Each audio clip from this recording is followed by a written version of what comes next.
urwaruka ngo rurahanzwe n'ivyerekeye ubuzima ndora gitsina bamwe muri bo ugasanga batwaye imbanyi batifuje bakiri bato cyane abandi bakarwara ingwara ziciye mu bihimba vy'irondoka ngo hari mbere n'abaja mu byo gukoresha uburyo bwo kwirinda gusama imbanyi bakiri bato ivyo navyo ngo bikaba bishobora kubagirira ingaruka mbi mu buzima bwabo mu kiganiro cyatunganijwe n'ishirahamwe Youth Power Hub urwaruka rurongoye urundi mu mashirahamwe atandukanye barashoboye guhanahana ivyiyumviro n'abakurambere kugira ngo babayagire ingene aho hambere vyari bimeze maze ngo narwo rubifatire ko akarorero muri bino bihe ikintu nabonye nivyoroshe kandi nivyoroshe kubera ko uko abavyeyi hariya bakunye babivuga yuko avec imico iki ntivyoroha kuko meme n'abaganga bakorera ku masedesi burya si bose baba ouvert canke ouverte mu gutanga ayo mametode womengo bayatanga kubera habaye ikibazo ariko iyo ikibazo kitaraza umengo ntibiri necessaire yuko botanga izo metode donc nimba yafashwe ku ngufu urumva araja ariruka aje kubitura nafashwe ku ngufu byagenze uko aho sa ibingo biroroshe kugira ngo metode umuntu ayironke vyoroshe bamukingira mugabo iyo bitaraba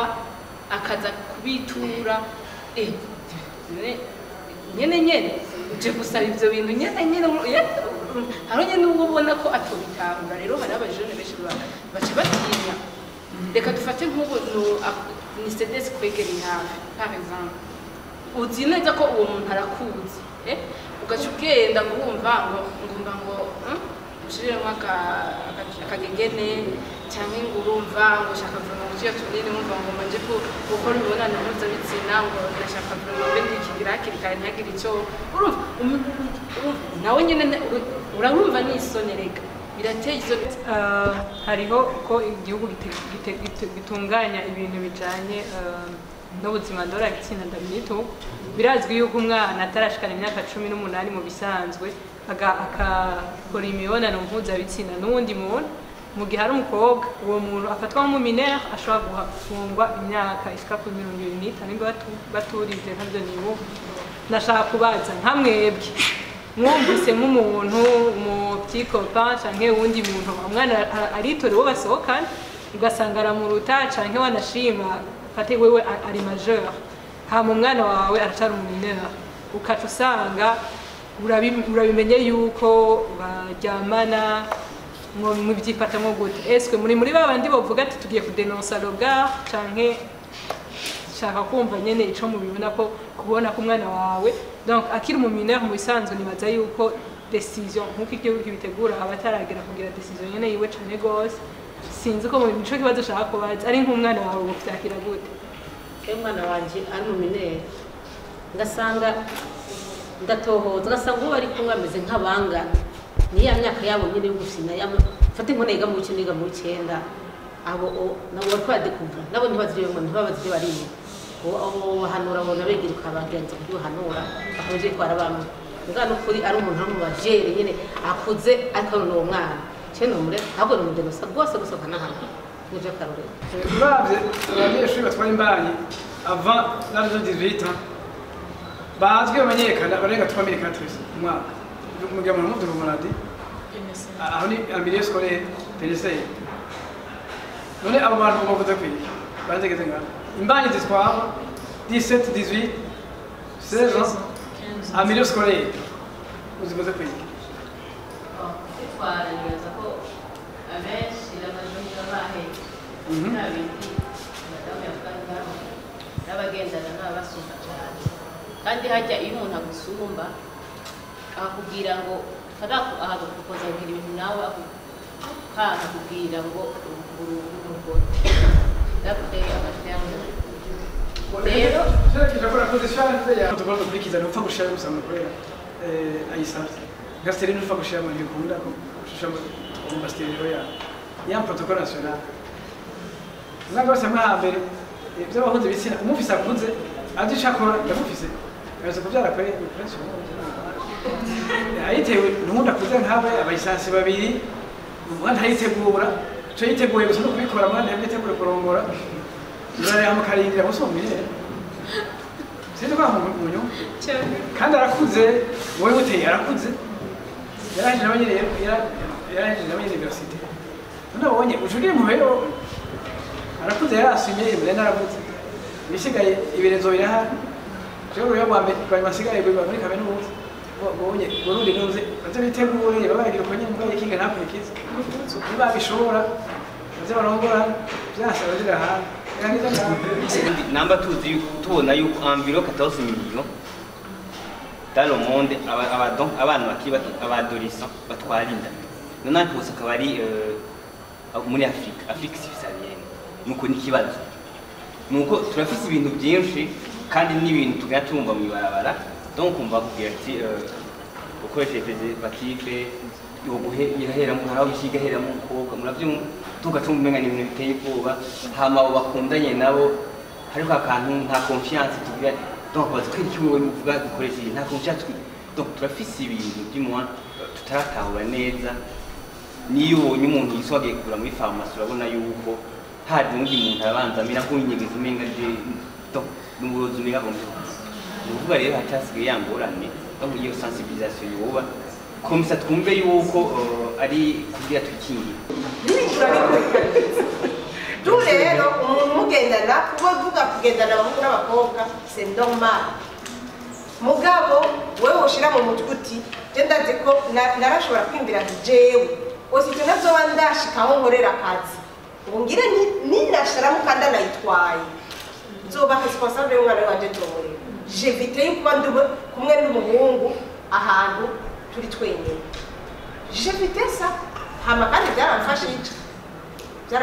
rero ibyo urashobora kugira kuba mu buzima kuja kuryoherwa n'abandi kuja gutamba n'abandi mugahagera bimwe byo kwiyizora utabona ko atakintu murashikako lesa byevite nk'ibi nyine ni disponibiliza uburyo ibibazo twagiye dernièrement donc twagiye kuko tukanamanga mu CDS donc tujya mu CDS nyine urumva ahantu ruguru bari kwatubwira donc byasaba ko tumenya nyene bashikiza uburyo ku bajene nyene bigenda acha tubwira rero kivuga rero twebwe turafise partenariat même avec les églises mugabo condition dufise nuko tutaza kudukiza nuko bategeka gukoresha amapreservative ati turababwira byerekeye santé sexuelle tukabibigisha mugabo bageze cyerekeye gukoresha préservative bavuga ati non abstinence, je vais dire abstinence. Tout ce qu'on peut faire chaque jour, on va faire ma préservative, ma caractère de hands, et là, toi, tu travailles. Est-ce que mon ami est efficace? Parce que nous au final, ati batwarinda ari benshi cyangwa tujya twabajene n'ibyo kibazo bakura sitwa bakobwa nuko abantu babahendesha ibyo ifungurwa ibiki umva aronse umuhunga mugura agakotekisi adaciye ku babyeyi ati biroroshe ati ikintu twe dukora tuca tubigisha kumenya autonomisation d'une kwironderera ubuzima badakoresheje donc bataze guca kumva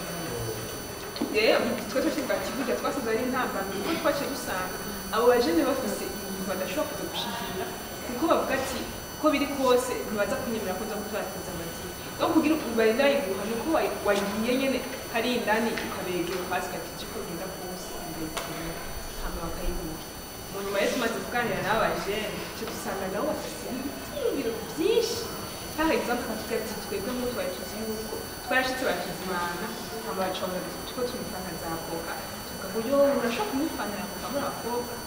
muri urumva ngo bice bituma ngo wasitire ibintu urumva ni ibibazo byinshi bari bafise ugasanga nta nyishu yabyo bafitiye bafise ibindi vyiyumviro abantu babwira amaprejuje amamiti atari ugasanga yagize iyo par exemple je nabo yari intamba mu buryo ushobora gushika mu CDS ari ahantu kwishurira uko kumva ko udafitiye ko access ku bintu byose donc iyindi nayo experience nuko iyo uri kuraganira mu bajene ati two turabigisha kumva ko bakeneye ibyo bakeneye ibyo badakeneye inamba ni hanini ariko wasanga abajene bataganira n'ababyeyi donc abantu ibibazo byinshi bafise par exemple hari umwana yakubwira ati jewe nk'umwana udafise umugenzi yabwiye ati sinyimba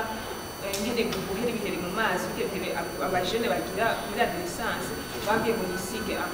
amarege bizoca guhira nukuva ko abana bafise ibibazo mugabo bidashoboye kwishurwa canke ati je sinokubahuka kubwira mama ibyerekeye n'ibintu kandi mfise umukopi yarambwiye ngo ashaka ko tubikora muka sinokubahuka kubwira mama kuko muhira turakikijwe n'umva yoca ifata. Donc izo ni intambara ntiyazivura ugasanga abana banje barabisamasama hanze amakaca baja gukora ibyo bashatse naho rero usanga bagiye no ku ma metode atari adapte ugasanga umwana yarwaye ariko arabwira nk'amasenyuma kuri metode imwe muga ntazoja kubibwira umuvyeyi kuko yabigize yose. Donc izo ni intambara ntiyazivura usanga nitwa Ahmed Irakoze nkaba nserukira Youth Power Hub mu Burundi. Ibikorwa twari dufise uno munsi